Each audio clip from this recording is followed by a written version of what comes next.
Have you ever noticed how quickly one moment can steal your peace? One message, one cold reply, one person ignoring you, one small insult in front of others, and suddenly your chest feels tight. Your thoughts become loud. Your face changes, your voice changes, and before you even understand what happened, your emotions are controlling you. But here is a truth most people learn very late. The person who controls the pause controls the situation. Not the loudest person, not the angriest person, not the one who replies the fastest. The one who can stay calm for just a few seconds longer often wins the whole moment. My name is Xylos, and today's story is about a young man who learned this lesson in a way he never forgot. And at the end, I will share one simple practice you can use whenever your emotions begin to rise. Now, let us begin. In a busy city near the coast of Portugal, there lived a young man named Daniel. Daniel was kind, hardworking, and full of dreams. But he had one weakness. He reacted too quickly. If someone criticized him, he defended himself immediately. If someone spoke rudely, he became rude too. If someone embarrassed him, he carried that moment in his mind for the rest of the day. People thought Daniel was aggressive, but the truth was different. Daniel was not cruel. He was hurt. He had spent years feeling misunderstood. Every rude word felt personal. Every unfair comment felt like an attack. Every small disrespect felt like proof that the world was against him. One afternoon, Daniel was working at a small seaside restaurant. The place was crowded. Plates were moving. Voices were loud, and everyone was rushing. A wealthy customer became angry because his coffee was not hot enough. He shouted at Daniel in front of everyone, "You people never do anything properly." The whole restaurant became quiet. Daniel felt heat rise inside his chest. His hands tightened. His mind screamed, "Answer him! Defend yourself! Don't let him disrespect you!" And Daniel did exactly that. He replied sharply. The customer shouted louder. Daniel shouted back. Within seconds, the small problem became a public scene. His manager sent him outside to cool down. Daniel walked toward the sea, angry and ashamed. The waves were crashing against the rocks, but inside him the noise was even louder. He sat on a wooden bench near the harbor and stared at the water. An old woman was sitting nearby, feeding small pieces of bread to birds. She had silver hair, calm eyes, and a blue scarf wrapped around her shoulders. After a few minutes, she looked at Daniel and said gently, "You look like someone who just lost a battle." Daniel laughed bitterly. "I didn't lose. I just answered someone who insulted me." The old woman smiled. "And how do you feel now?" Daniel looked down. "Tired." She nodded slowly. "Then maybe you won the argument, but lost your peace." Daniel did not reply.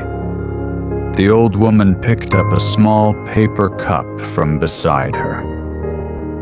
It had a little coffee left inside.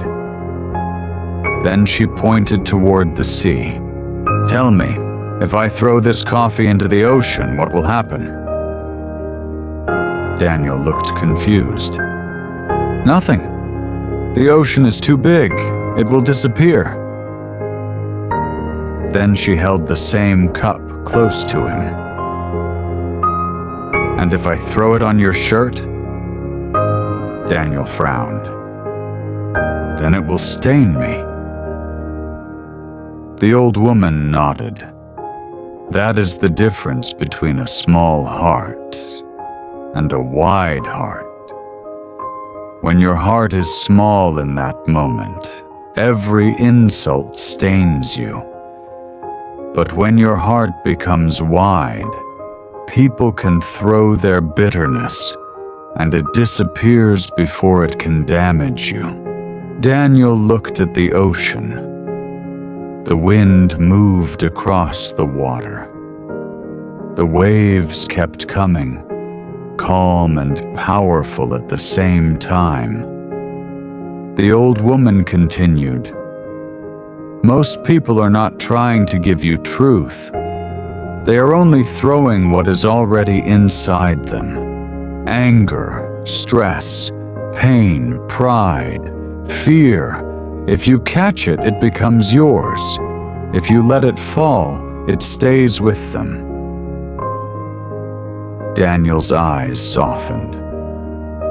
"So I should just stay silent when people disrespect me?" "No," she said. "Silence is not always strength, but reaction is not always power.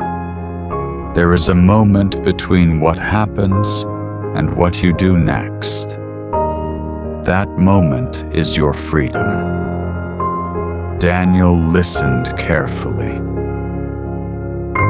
The old woman placed the empty paper cup on the bench between them. When someone hurts you, imagine they are handing you this cup. Inside it is their anger, their bitterness, their poison. You have 3 choices. You can drink it, you can throw it back, or you can put it down. Daniel stared at the cup. For the first time, he understood something. All his life, he had been drinking what angry people handed him. Someone insulted him, and he drank it. Someone doubted him, and he drank it. Someone rejected him, and he drank it. Then he wondered why his heart felt sick. That evening, Daniel returned to the restaurant. He apologized to his manager, not because the customer was right, but because he finally understood that losing control had cost him more than the insult itself. Days passed. Daniel began practicing the pause. When a customer complained rudely, he breathed once before answering. When someone mocked him, he asked himself, "Do I want to drink this?" Most of the time, the answer was no. At first, it was difficult. His anger still rose. His mind still wanted revenge. His ego still wanted the last word. But slowly, something changed. He stopped reacting to every tone. He stopped giving strangers power over his whole day. He stopped turning small moments into heavy memories, and people noticed.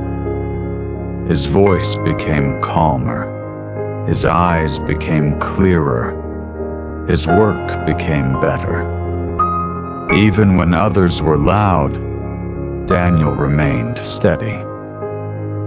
One evening, the same angry customer returned to the restaurant. Daniel saw him and felt the old heat rise inside him. But this time, he paused. The customer looked embarrassed and said quietly, "I was rude last time. I had a bad day, but that was not your fault." Daniel smiled gently. "I understand. We all have difficult days." That was all. No drama, no revenge, no heavy emotion. Daniel walked away feeling something he had not felt in years. Freedom. Not because the world had become kinder, but because he had become stronger inside. My friend, this is the lesson. You cannot control every voice, every message, every judgment, or every person's mood. But you can control the pause, and sometimes one pause can protect your peace better than 1,000 replies. Here is the simple practice. The next time someone triggers you, do not answer immediately. Take one slow breath and silently ask yourself, is this worth my peace? If the answer is no, lower your voice. Relax your shoulders. Let the moment pass through you like coffee disappearing into the ocean. You do not have to carry every insult. You do not have to answer every disrespect. You do not have to prove yourself to every angry person. Sometimes the strongest response is not a louder voice. Sometimes the strongest response is a calm heart that refuses to become like the person who tried to hurt it. And before I end, let me share my honest opinion about this story. I believe Daniel's lesson is powerful because it feels real. Many of us do not lose life because of big problems. We lose peace in small moments. A rude comment, a bad message, a disrespectful tone. And slowly, we allow other people's behavior to decide our mood. But when we learn to pause, we take our power back. That pause may look small from the outside, but inside, it can change your whole life. If this story touched your heart, like this video, share it with someone who needs peace today, and subscribe for more motivational stories that help you become calmer, stronger, and wiser. Until the next story, protect your peace, choose your pause, and remember, the moment you control your reaction, you start winning your life.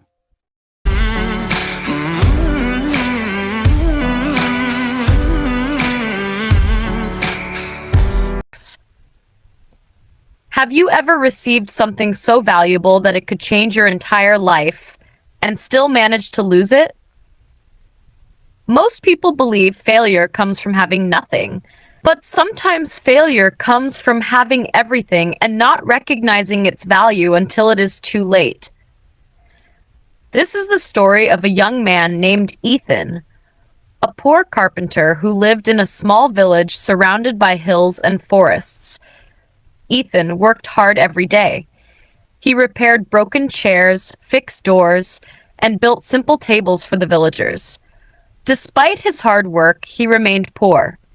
Every evening, he would sit outside his tiny house and stare at the distant mountains. "I was meant for something bigger," he often whispered. One cold winter morning, Ethan helped an old traveler whose cart had broken on a muddy road. The old man looked weak and exhausted. Most people walked past him, but Ethan spent the entire day repairing the cart without asking for payment. When the work was finished, the traveler smiled. "You have a good heart," he said. Ethan shrugged. "I only did what was right." The old man reached into his bag and removed a small wooden box. It looked ordinary. "This box is a gift," the traveler said. Ethan laughed. "A box?" The old man nodded. "Inside this box is something more valuable than gold." Before Ethan could ask another question, the traveler disappeared down the road. That night, Ethan opened the box. Inside was a single golden seed. Attached to it was a note. "Plant this seed today. Every sunrise you delay, half of its magic will disappear." Ethan stared at the note. "A magical seed?" he said. It sounded ridiculous. He decided to wait until tomorrow. The next morning, he was busy repairing furniture. "I'll plant it later." Later became the next day. The next day became the next week. Each morning, he looked at the seed and thought the same thing. "I still have time." Months passed. One evening, an elderly farmer visited Ethan. When he saw the golden seed, his eyes widened. "Do you know what that is?" Ethan smiled. "Just an old seed." The farmer shook his head. "No, opportunities always look ordinary when they first arrive." Those words disturbed Ethan, but still he waited. Years passed. The seed slowly lost its shine. Its golden color faded. Its surface became dull and lifeless. One rainy night, Ethan finally remembered the note. Fear rushed through him. He ran outside and planted the seed beneath a large tree. Then he waited. One day, 1 month. Nothing grew. The magic was gone. The opportunity had died. For the first time in his life, Ethan realized a painful truth. The greatest losses are not the things we never receive. The greatest losses are the gifts we receive and never use. That realization haunted him. As the years continued, Ethan began noticing something strange. The seed had not been the only opportunity he delayed. He delayed learning new skills. He delayed starting his dream business. He delayed telling people how much they mattered. He delayed taking risks. He delayed living. Again and again, he had told himself the same dangerous lie. Tomorrow. And tomorrow had stolen years from his life. One autumn evening, now an old man, Ethan sat beneath the same tree where he had planted the seed. A young boy approached him. "Sir, what is the biggest mistake you've ever made?" Ethan looked at the tree. Tears filled his eyes. Then he answered quietly, "I thought I had more time." The boy sat silently. Ethan continued, "Life gives everyone a golden seed. For some people it is a dream. For others it is talent. For others it is love. The tragedy is not receiving the seed. The tragedy is waiting too long to plant it." The wind moved through the branches above them. And at that moment, Ethan finally understood the lesson the traveler had tried to teach him many years before. Opportunity has an expiration date. Time is the real magic. And every day we delay, a little of that magic disappears forever. Don't wait for the perfect moment. The perfect moment becomes valuable only because you use it. Plant your seed today.